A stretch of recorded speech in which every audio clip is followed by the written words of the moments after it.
The world we live in, it's not built by policies, it's built by person, not merely shaped by governments, but by the mental atmosphere of individuals. And when the collective mind grows clouded, when men celebrate the death of another simply because he thought differently, we must ask not what broke out there, but what we allow to decay within.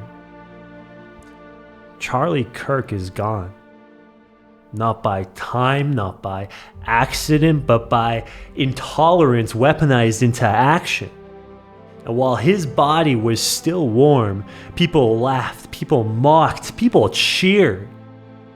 This was not justice, it was not strength, it was spiritual decay draped in the costume of moral superiority.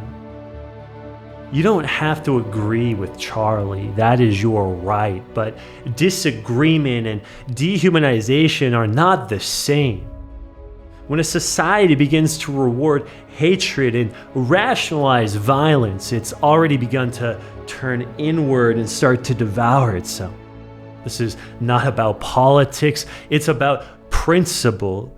A human life was taken, and for some, the response was applause. This is not courage, it's instinct without temperance, emotion without law, man without self-mastery. For you are not just flesh, you are a center of operation for thought, and thought is power in its highest form, it's divine. Every word you speak, every motive you indulge either builds or breaks the world that we all share. You see, free speech is not merely a civil right, it's a divine provision, a channel through which the soul expresses truth, and to suppress it is not just to silence a voice, it's to sever the sacred link between thought and creation. When speech becomes punishable and life disposable, we're not witnessing justice, we're witnessing the collapse of order. Sure, civilization may still wear its mask, its laws, its lights, its polished slogans, but without freedom of thought and reverence for life, it becomes a hollow structure, a gilded cage with Wi-Fi. So what now? Do not rush to rage. Do not mimic the same emotional lawlessness that created this moment. Instead, step back from the noise and remember who you are. Respond not as a product of the moment, but as a builder of what comes next. Because we don't need more outrage. We don't need more blind action.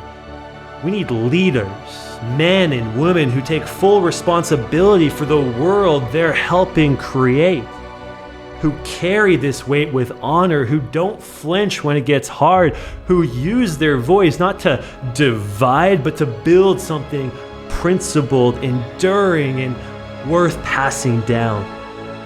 So ask yourself, not with performance, but with precision.